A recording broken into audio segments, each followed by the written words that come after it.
that. Tonight we're still in the series of the miracles of Jesus, and last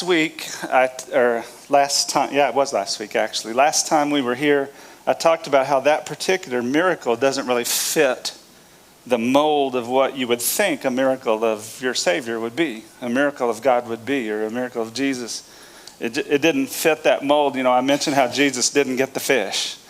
And as I was studying this one and reading through some of the other ones, I realized something. None of them really fit a mold. They're all so drastically different. And this one has some aspects that are exactly what you would think, but there's some aspects of it that are quite a bit different than what you would think.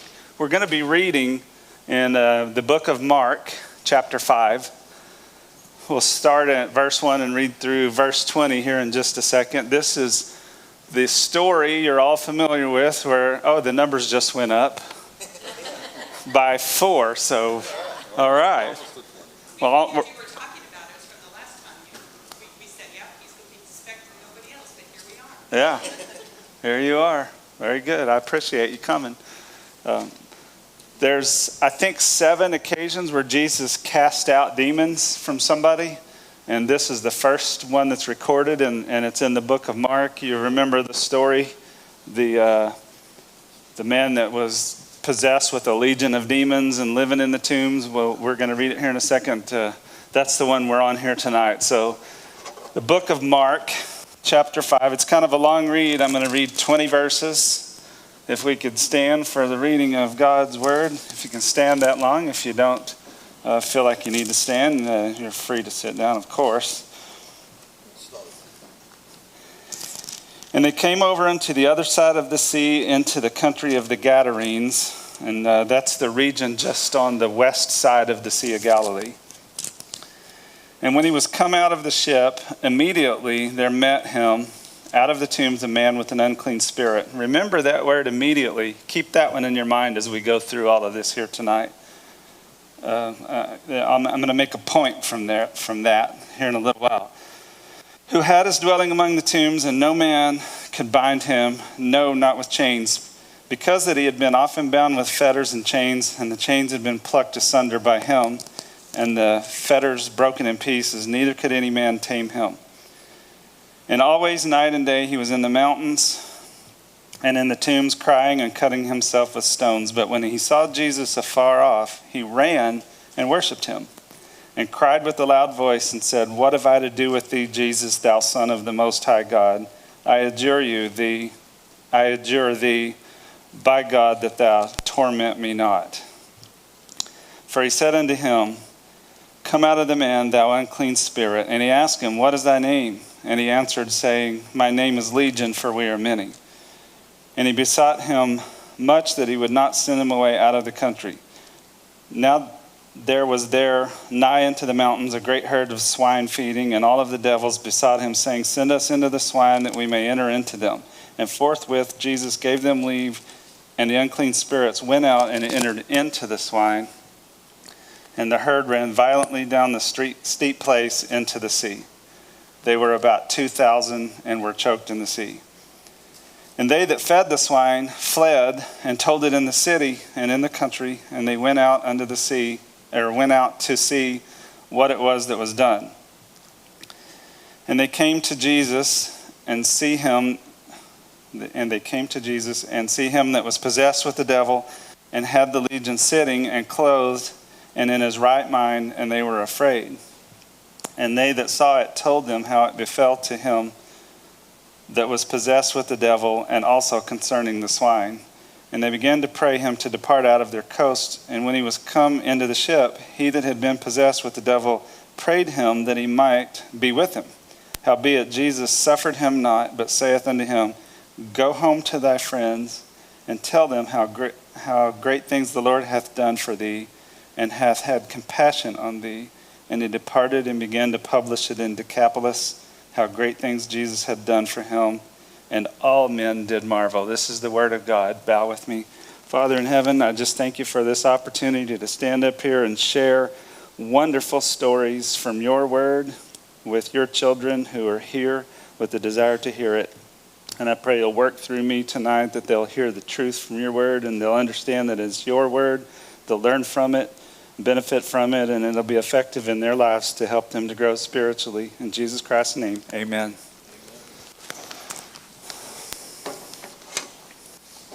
This story is actually recorded in 3 out of the 4 Gospels. I chose the one in Mark because I kind of like the ending a little bit better. But we'll get to that here in a little while. In the city of Cursai, if I'm pronouncing it right, Cursi maybe, I don't know. It's a Syrian name, so who knows, I don't speak Syrian. It's in the Golden Heights region. Golden Heights is a region on the west side of the Sea of Galilee, kind of like the Ozarks is a region. Golden Heights is a region. It's an area that actually the Israelites captured from Syria during the 6-day war, so it now belongs to Syria. They didn't annex it for about 20 years after that, but they captured it. And this is interesting. It was also captured from King Og during when the Israelites were first occupying the Promised Land. They fought the Amorites there and won a victory, claimed that territory. But anyway, I said all that to get to this. In 1970, there was a crew building a road through there, and they found a tablet. And on this tablet, it said, "Remembered for good," and "Amen." And there's a lot of other Hebrews writing on that tablet, which the article that I read didn't translate. I don't know what it said. But the point being that the tablet was found there. It was carved, and it was stored in times past in a temple. The biggest temple that Israel ever built was on this site, where Jesus cast these demons out, and they went into the pigs and they ran down into the sea. It was a very important and sacred holy site for the people of Israel. They built a huge temple there, and this tablet was found. I love when I find archaeological information that proves the things from the Bible. And not only did they find the tablet and they found the ruins of the church when they were digging there, they also matched the terrain to the explanation you get in the Bible, and the terrain was a perfect fit for where the pigs would have been situated and how they ran down into the sea. So we actually know where this took place. We have proof. The largest monastery, I said temple maybe, but the largest monastery that Israel ever built was on that site. It was actually built in the 5th century. It was destroyed by the Persians. It was rebuilt. It was burnt in the 1300 AD. I don't remember who burnt it. And then it was rebuilt again. And then it was allowed to fall into ruin. And the archaeologists found found evidence of it when they were digging. So this miracle, here's what we're going to try to see as I go through this story. Just a few things I wanted to touch on before I get into the meat of the matter. So what's Jesus trying to show us by performing this miracle? Well, let's pluck the low-hanging fruit first. What's Jesus trying to show us by casting out demons? He's the Son of God, right? He's got the power over evil. You know, that's one of the things. That's an obvious thing. But the thing about the ministry of Jesus, though, if you take the whole life of Jesus, from the time he was baptized until the time he ascended, it's like a huge, ornate, and beautiful tapestry. Maybe I've already used this analogy before. I don't remember. I've been looking for the perfect place to fit this in, and maybe I even used it already. I don't know, but it's a beautiful and huge, ornate tapestry. And what we tend to do is focus in on a little square of it and say, "Look at that! That's some neat stuff in there." But we fail to see how it fits into the whole beautiful tapestry.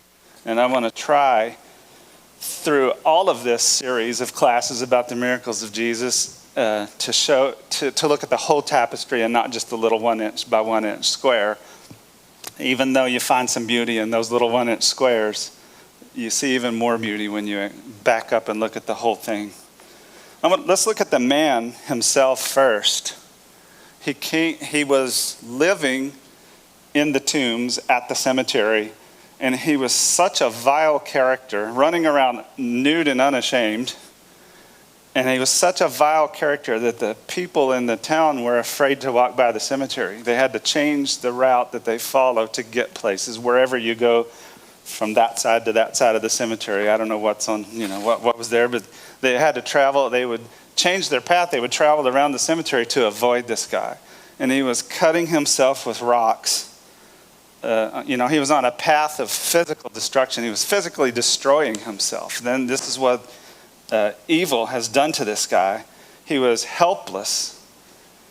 He's in this cemetery. There was nobody coming out there to help this guy. There's nobody coming out there. When they came out, what did they do? They put chains and fetters. I don't even know what a fetter is. It must be a rope of some sort. I should have looked that up.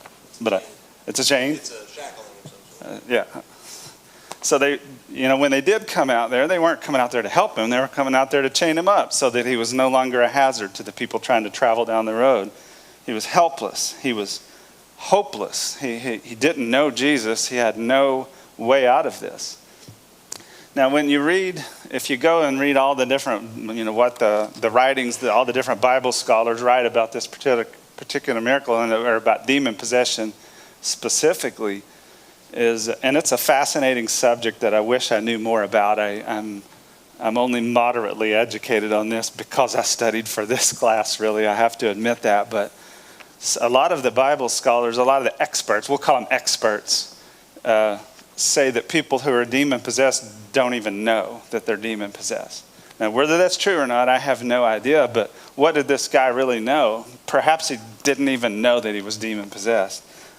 But I don't know. But one thing he did know is that he had no hope out of this situation.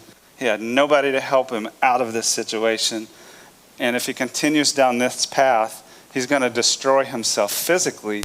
And what he probably didn't know, he's on a path of spiritual destruction also. So that's the man. When Jesus landed on the shore and stepped out of the boat, the man immediately came running down the hill and ran straight up to Jesus. And that begs a question. So was the man see somebody that might be his hope, and he was running to him, which I saw a few Bible scholars, or what's the word I'm looking for? The commentary. Commentary. I had to say it real fast because you got it right, so I had to say it real fast. Commentary. So a few of the commentaries I read said he recognized his hope and he ran down to it. But I really think that's not the case at all. What was going on is the demons recognized the Savior, recognized Jesus, the Son of God, and they ran down there. Look at what it says. We'll talk about the demons a little bit. Let's look at what it says in verse 6 and 7 of that same text. But when he saw Jesus afar off, he ran and worshiped him. And he cried with a loud voice and said, "What have I to do with thee, Jesus, thou Son of the Most High God? I adjure thee," that means I beg thee by God that thou torment me not. So I find some interesting things in there. We see demons worshiping Jesus.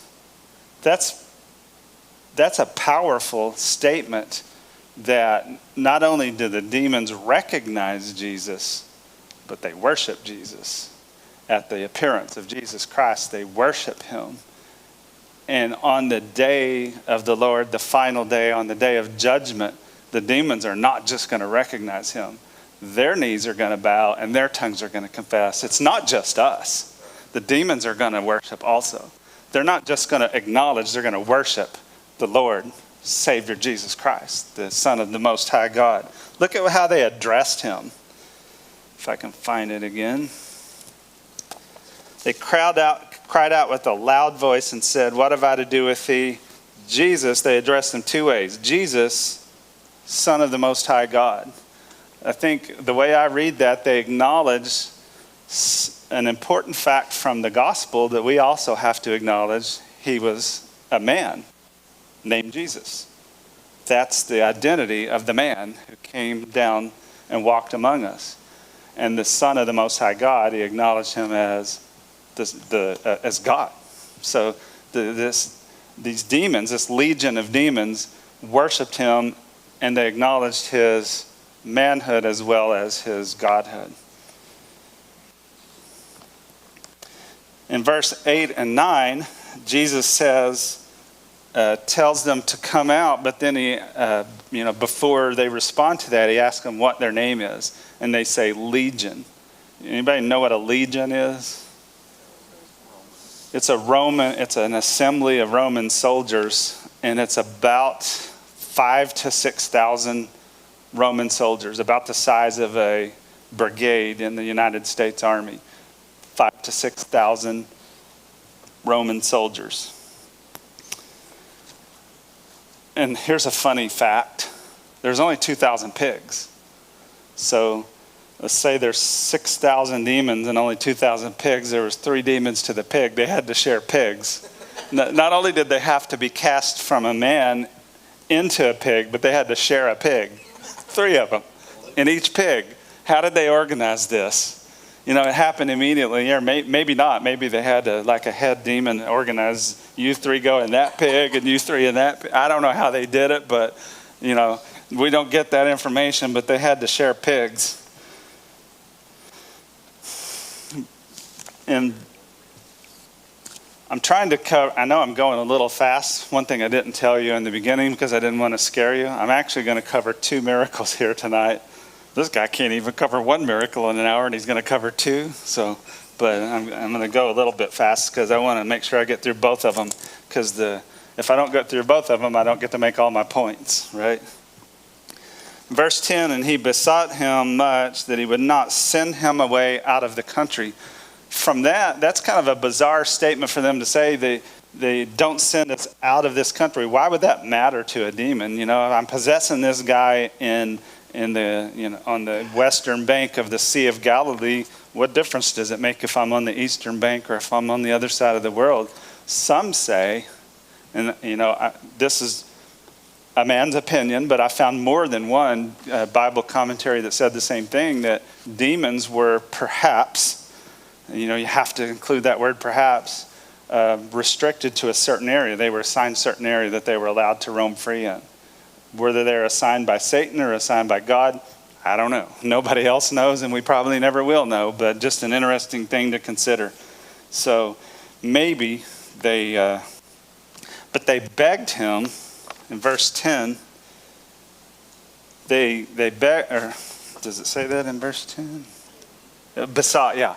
It's that word besought, I use the King James Version, that word besought, it has a footnote said that it means begged, and some of you probably use a different translation that I do. Some of them actually say begged, but they begged Jesus Christ. And I remember back to when I was a little kid, and I wanted to go get a new pair of roller skates or a new skateboard or whatever. I would beg my dad for that.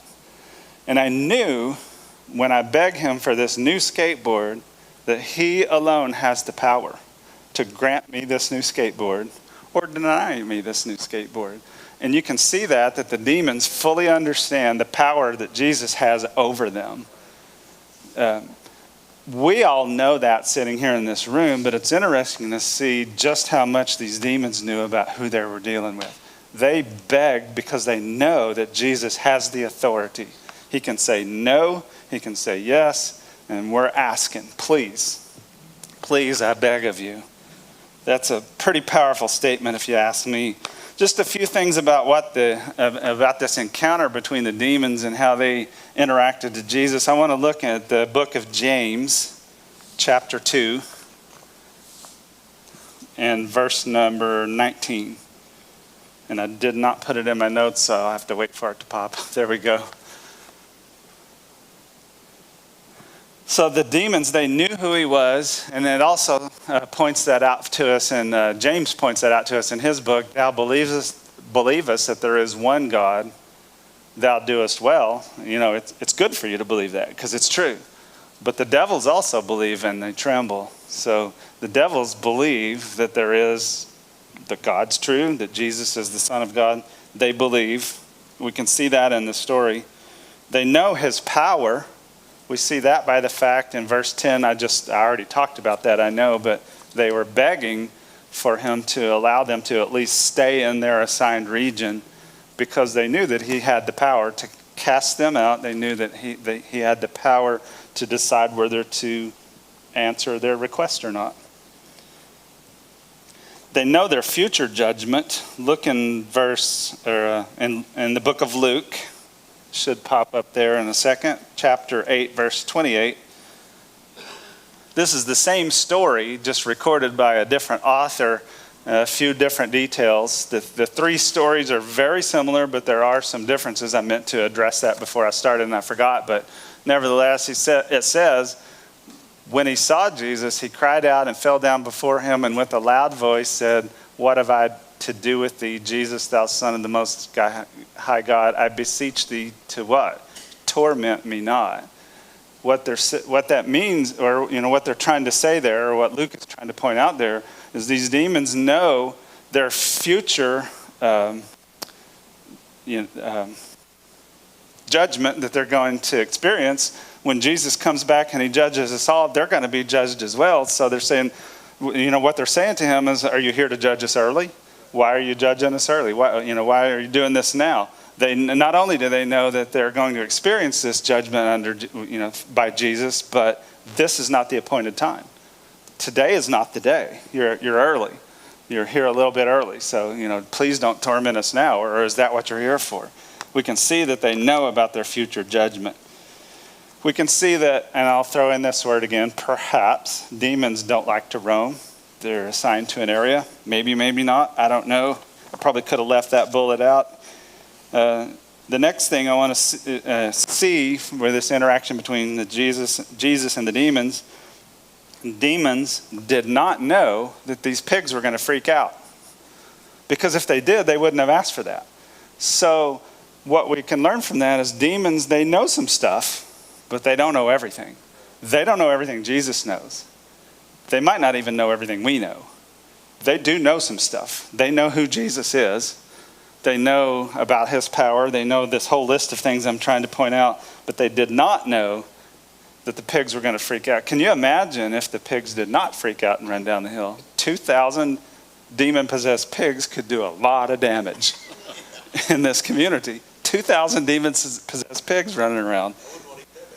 No, pigs can do enough damage as it is when they're not demon-possessed, but demon-possessed pigs, I don't know. That would have been a very interesting story in the Bible if it would have turned out that way.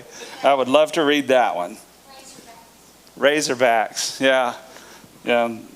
I'd like to think they're not demon-possessed, but they have done some damage in the tournament this year, though. And the last thing I want to point out, here's what I don't want to miss about what these demons were doing, unbeknownst to themselves, is they are promoting the work of Jesus. Consider this with me. Jesus' purpose, it's not his only purpose. One of his purposes is to defeat evil. Here in the world is to defeat. He came down here to defeat evil. So they possessed this man and they set up a perfect little scenario for him to do just that. They set this up for him and they didn't even know, right? One of Jesus' other main purposes is to free us from evil. And that's exactly what he did. And we'll see here, I've already read the story, but we'll talk about it a little bit more. This man who was possessed by an entire legion of demons was suddenly of his right mind and dressed and behaving properly. He was freed from that bondage of evil. That's Jesus' purpose here in his ministry, his purpose for coming here. And these guys set it up perfectly for him. These guys, you know what I mean when I say that. We see the signs of Jesus' judgment that is coming. They even addressed that verbally. Please don't, are you here to torment us early? So they addressed his pending judgment. And because of this whole scenario, my favorite part of the story is coming here at the end. We end up with these keepers of the pigs spreading the good news of Jesus Christ. And then this guy and his whole family that was saved spreading the good news of Jesus Christ in a land where in a Gentile land, Jesus and the apostles got back in the boat and left, and the gospel continued to spread. These demons set all this up for him. Sort of. Look in verses 14, or look in verse 14 for what I'm trying to say here. And they that fed the swine fled and told it in the city and in the country. They told it all over the place of what just happened. And if you read that same story in the book of Matthew and in the book of Luke, it points out that they were not telling what happened to their pigs. They didn't run to town and say, we just lost all of our money on our pigs. No, they were talking about what Jesus did by casting out these demons into the pigs. And this guy, who's now of sound mind and body, who was just the other day running around naked in the cemetery and cutting himself with rocks, and now he's a normal person. That's what they were telling. They weren't telling about the lost money because of the pigs. And look at verse 20 also. And he, that's the man that was possessed, departed and began to publish it in Decapolis. That's an area of 10 cities. So he was spreading the gospel in 10 different cities that were mostly Gentile. How great things Jesus had done for him. And the greatest statement of that whole story, and all the men did marvel. People were seeing the power, the compassion, the love, and you could use several other adjectives of the ministry of Jesus Christ that he didn't even have to be there for. Isn't that great? I mean, that's what's going on here in the world today, because he's not here. He's gone. You know, he went back to where he came from, and we're spreading the news for him. But this was the establishment, one of the things he did to establish that good news spreading in the Gentile world. And had these legion of demons not possessed this man, I mean, he could have found another way to do it. I'm not saying Jesus couldn't get it done. He'd say, well, I guess that didn't work. I'll head on back up to heaven. I'm not saying that, but this was all set up by the possession.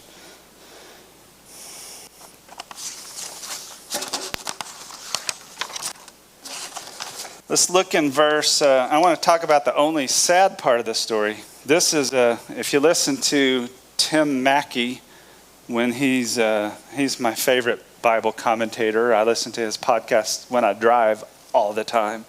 You know, I drive 6 hours, I get 4 or 5 podcasts in. You know, I just go crazy. I'm binging on Tim Mackey. Thanks a lot, Matt. I appreciate that.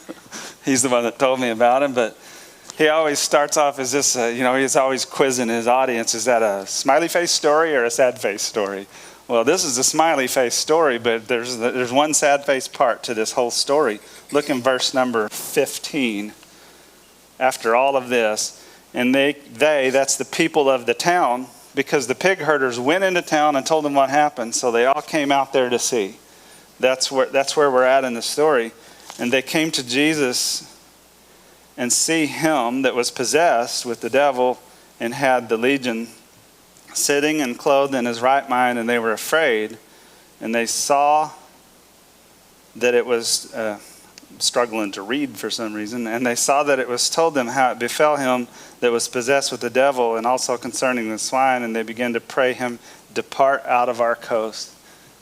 This is the only sad part of the story. They had an opportunity to get to know the very creator God that would love them so much, that would provide them eternal life, and they chose the path of death instead. They had Jesus right there.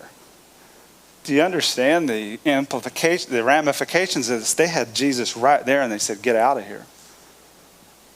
And that's another one of the things that Jesus points out throughout his ministry, is how he will be rejected. And he got to demonstrate that to his 12 apostles and to the rest of us through his written word. He was rejected after doing such a wonderful work. Right there, they didn't get to see it with their own eyes, but they were just minutes behind, or probably hours, I guess. But this just happened, and they get to come out here, and they tell him, get out of here. It's just a horrible. They had a choice to make at that point, just like we all have a choice to make. You know, what are you going to do with Jesus? I've heard preachers, use terminology similar to that, like, what are you going to do with Jesus? What were they going to, what are you going to do with Jesus? We all chose to follow Jesus here, or at least I think we all did. I can't assume that, but I do kind of assume that. But that's not what they chose. They had him right there, and they had a choice to make. What are you going to do with him? And they begged him. We have the devil stomper, the prisoner freer, the breaker of chains, the giver of life. And they said, you pig killer, get out of here. You killer of pigs, get out of here. Leave our coast. They were scared. I think, it points that out also. They chose prosperity over peace. They chose wealth over love. And you could go on and on with the little sayings like that. They didn't want their life interrupted. That's right, and that's what you see so much in the world today. I bet everybody here knows at least one person that you share the gospel with them. It's interesting, I kind of believe that, but I don't want to change what I'm doing right now. I love my life the way it is. I love I just don't want to make any changes. And maybe that's part of what was going on with them as well. It's a good point. Look at verse number 19. Howbeit Jesus suffered, background, the man who Jesus had just cast the devils out of comes to him and he wants to go with him. And, I have to say, who better? This is a really strange part of the story. Who better? You just cast a whole legion. I mean, look at what this guy recovered from. Some of the best witnesses for Jesus are the people who came from the most, that had the most sin, the most heartache in their life. I remember one story, this fella that was visiting our church, and I don't remember why, if it was a revival or whatever, but he got up there and he told this story. He preached and he told this story that when he got saved, he came in the back door of the church because a friend asked him to. And at the end of the sermon, he went up to the altar and he prayed and he received Jesus Christ, and he left his drugs and his guns and his wad of cash on the altar and walked away and never desired it again. That was an awesome testimony. I hope it's true. I don't think he would stand up there and share. I mean, it seems hard. It's hard. Some things are hard to wrap our mind around. This guy was addicted to methamphetamines, and all of a sudden he doesn't want it anymore. What an amazing blessing that this guy received when he received Jesus Christ. It's just, some things will just baffle the mind. But this guy, back to what I was saying, who better to go with Jesus? I mean, imagine the testimony this guy would have. Jesus could step aside and put him up there at the podium, and he could share his testimony. He had a powerful testimony. But what did Jesus tell him to do? We just got through reading this story. Go back to your family. No, I don't want you to go with me. And it gives us a little bit of a conundrum if you think about it, because Jesus was presented with 3 prayers on that day, 2 of which he answered and 1 of which he declined. The demons prayed, don't send us out of the region. Let us go into those pigs. So he granted the prayer of a whole legion of demons. And then the town people said, get out of here, pig killer. We don't want you anymore. Please leave our coast. The people that rejected him, he gave them just what they want. But this guy who wants to serve and follow Jesus Christ, he declined his prayer.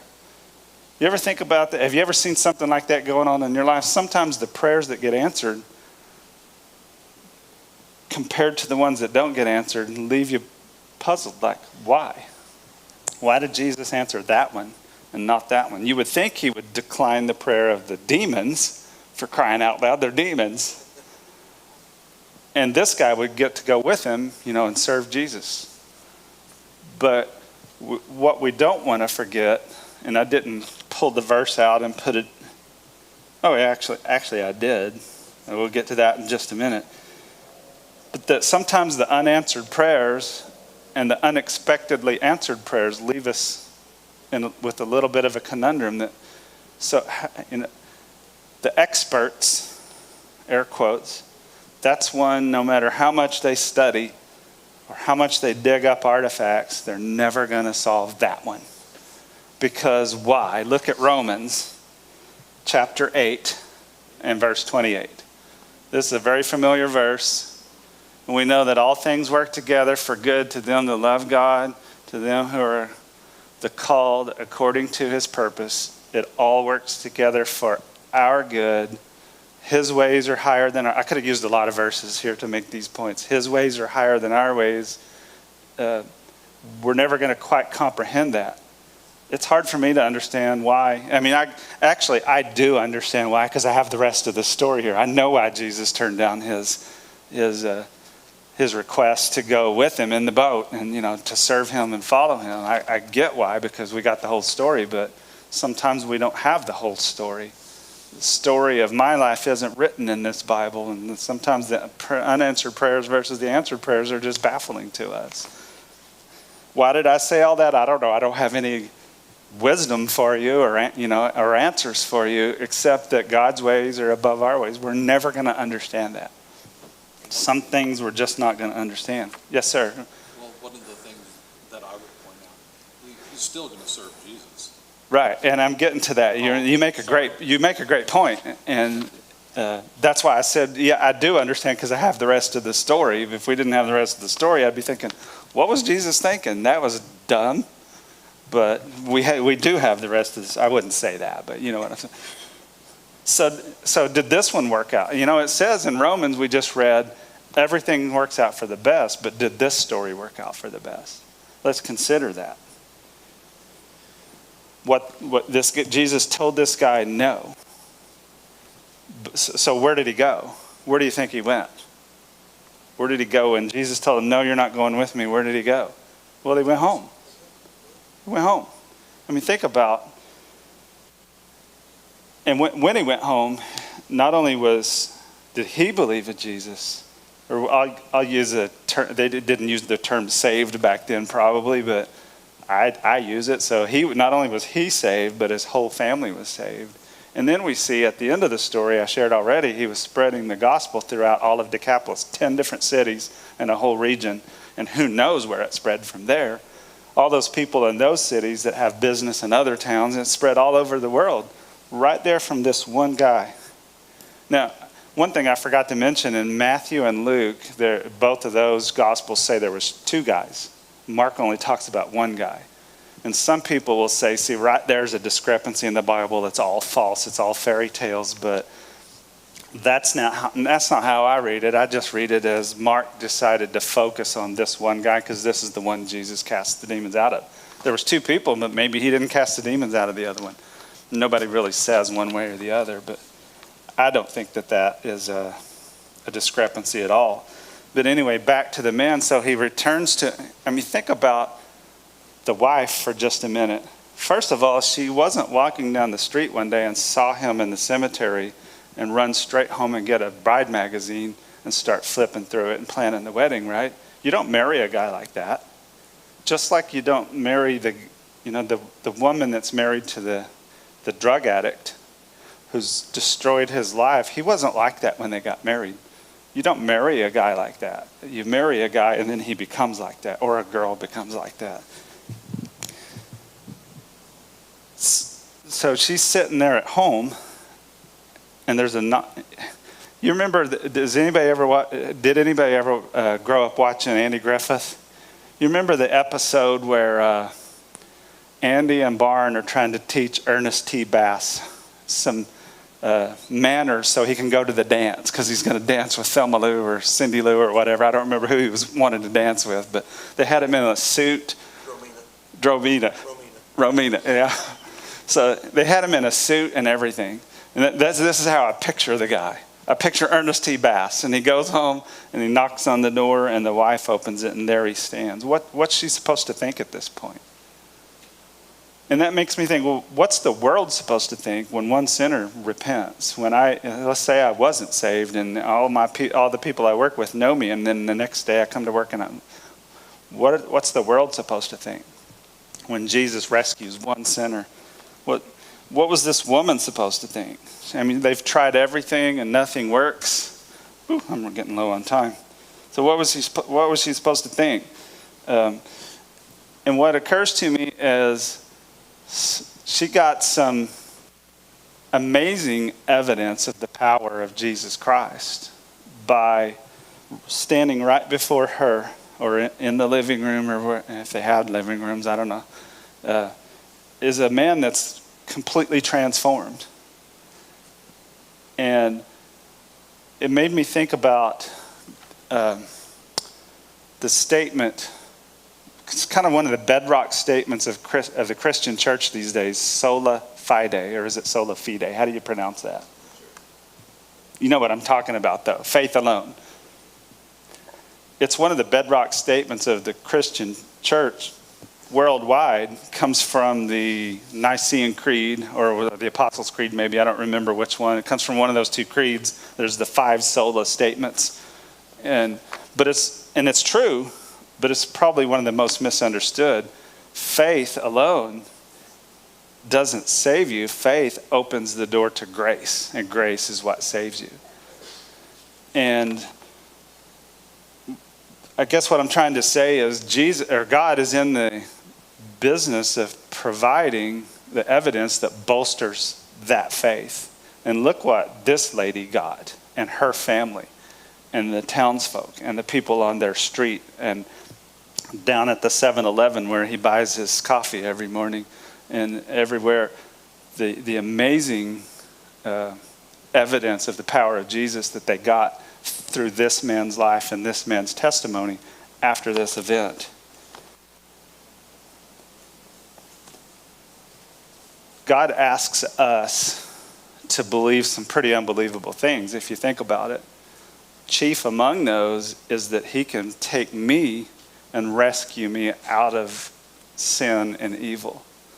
That's kind of hard to believe, because I've lived an entire life of sin, and I've lived an entire life of seeing the evidence of what evil and sin does to the world and to people, and to believe that Jesus can rescue me out of that.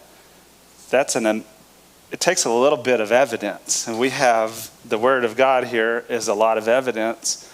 But that's why we talk so much about our testimony that our life provides. As we live our life, we're a testimony. That's the evidence that people need. The people who are thinking about maybe going to church, or have been to church, and maybe I'll go up to the altar next Sunday or whatever.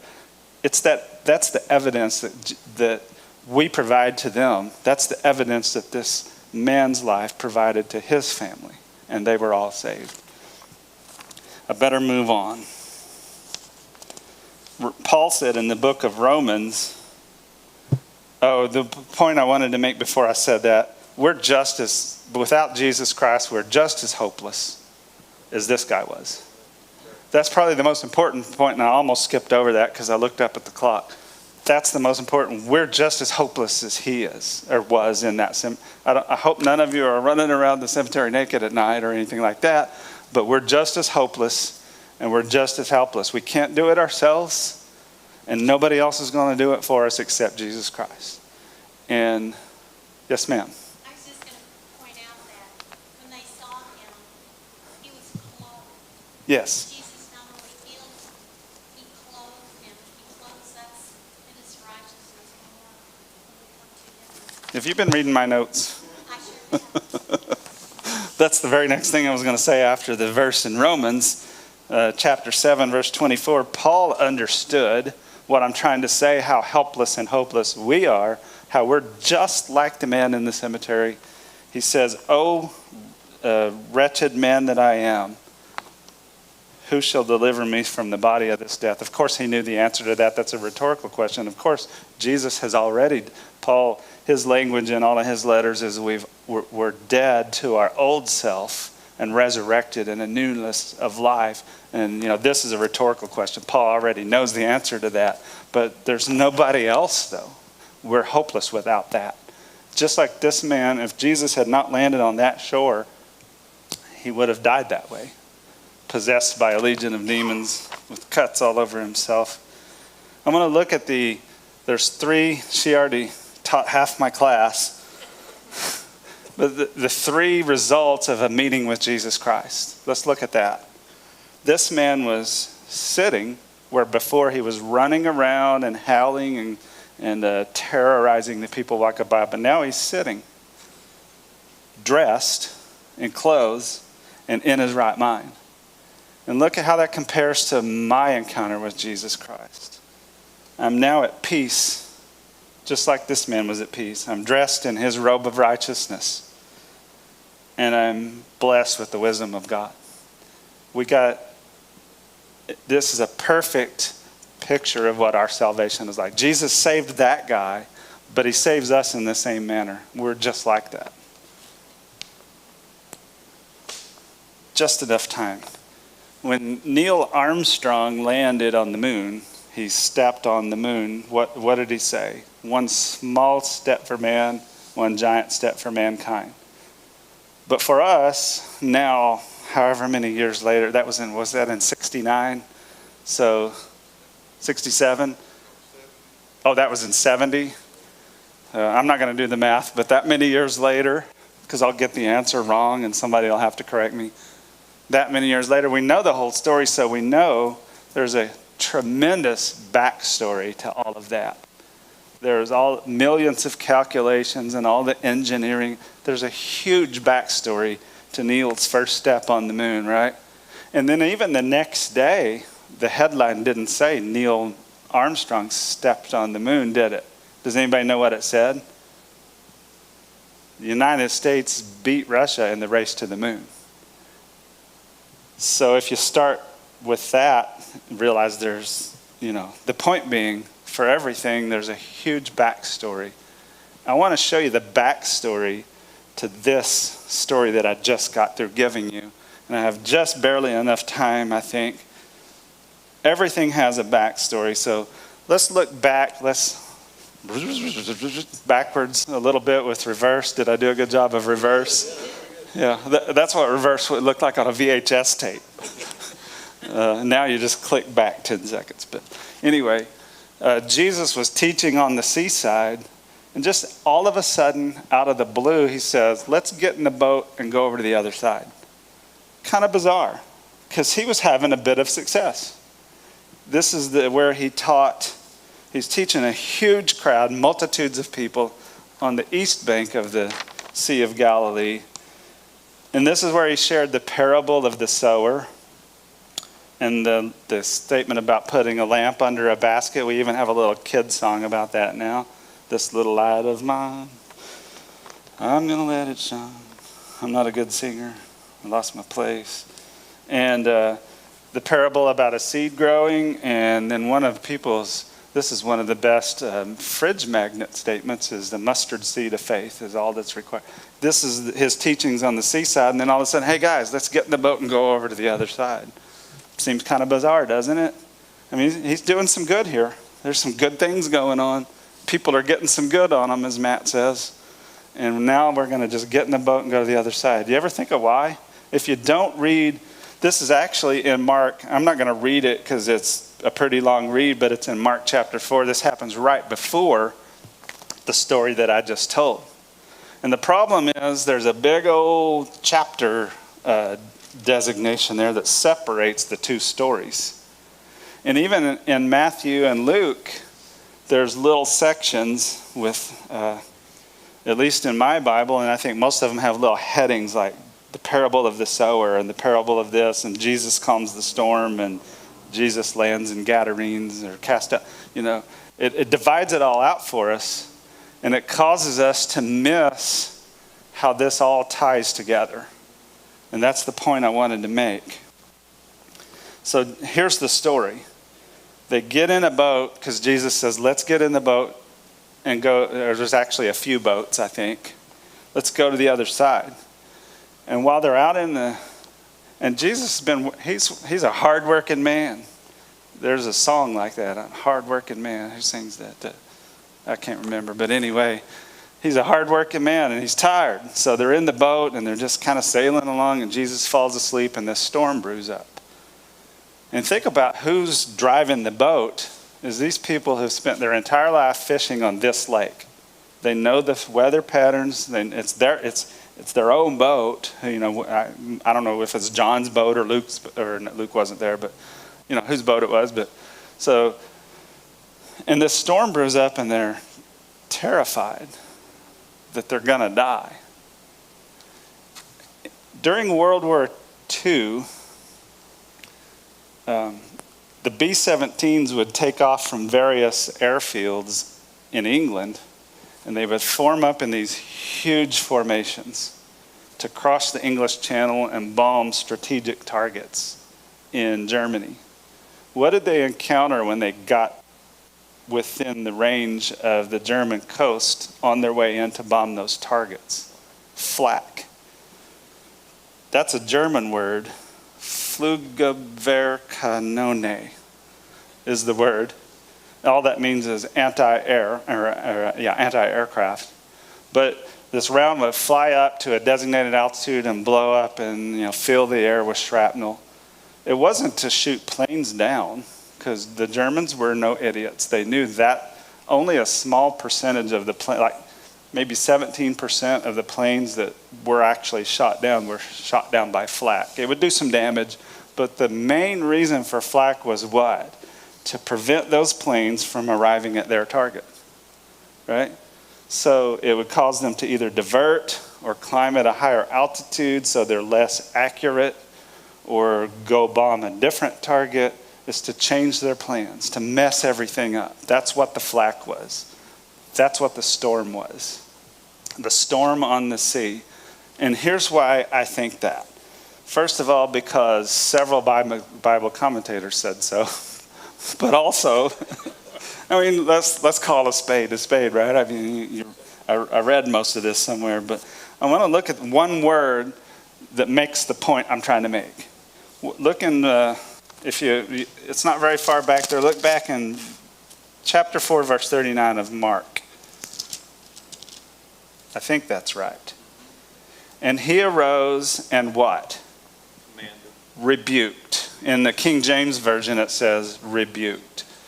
But either way, whether it's translated as rebuked or commanded, if you go back to the original Greek text, the word is epitimeo, something like that. And what it means is admonish by implication or forbid. Basically, the gist of the word is to charge somebody with wrongdoing. Like if your child is running in the house and shouldn't be, you rebuke him. You don't rebuke the weather, you rebuke a person. You rebuke somebody who's done something wrong. And Jesus stands up and he rebukes the storm. Why did he do that? What's going on? What does that say to you? This storm was not just a natural occurrence of a storm. Look at what happened right after the storm, and I'll prove it to you. Jesus, out of the blue, he gets in the boat, encounters the storm, and he calms it. And then what happens when he lands on the shore? This guy, possessed by a legion of demons, comes running down. Somebody didn't have to go look for him. He didn't come wandering up the next day. He immediately came down and fell to his face. It says, it didn't say that in Mark, but in Luke and in Matthew, it both says they fell down and they worshiped. They fell in an attitude of worship. They knew he was coming. And they sent this storm was the flak to get the B-17s to turn and go somewhere else. I just wanted you to see how those two events were connected. So if you get rid of all the chapter markings and all the verse markings and you just read the story, it reads like this. Jesus was teaching, got in the boat to sail to the other side, encountered a storm, calmed the storm, landed on the coast, cast out a demon, got back in the boat, went back to where he was, and went back to his business. That's how it would read if it wasn't for all those. So why did I go through all that? Here's what I want you to see. We can see from this little story kind of a snapshot of what Jesus' purpose for his entire ministry here on earth was, I think. This is one of the many, you can see that in many places in the Bible if you meditate on it for just a little while. But I want you to consider this. After what I just said, this is what he did after that, or actually before that, at the same time as that. Jesus he stepped down from his throne of glory, and he crossed the chasm from heaven to earth, where he faced a fierce storm in the form of the devil, and sin and evil and the people of Israel and the Romans. And he won a victory over that death and that evil and that sin, just like he did on the shore of the Gadarenes or the Decapolis. And then he went back to where he was, where he continues to do his business till today. Just like he did. I mean, think about that for a minute. That one little story is kind of a snapshot of the entire life of Jesus Christ. I thought that was just so neat to me. So from that, what do we see? Jesus had many purposes here. But what do we learn about Jesus' purpose from this story?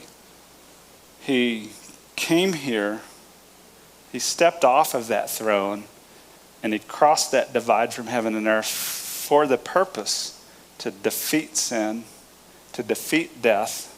Because like I've said before, death is not a natural thing. We always say death is natural. No, it's not. Death came because of sin. That's not a natural thing.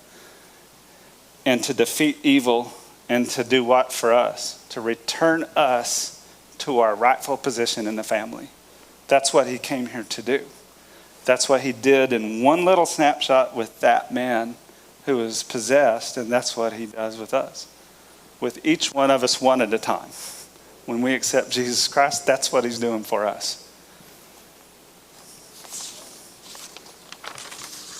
And that's all I have to say about that. I don't have a good ending for it. Anybody have any other thoughtful comments or questions on that particular, or anything else I've talked about being up here, I guess? Yes, sir. On the first part, does Syria still own this area? I'm sorry, what was it? Syria still own this area? No, actually in the 6-Day War in 1969, Israel recaptured that territory from Syria. And then they officially annexed it as a part of Israel in 1981. And I just read this just today. I'm not trying to make you think I'm really smart or anything. And they annexed it, so they own it now. And that's why they were able to build that road, that when they found the tablet, dig up the church, all that, because they own it now.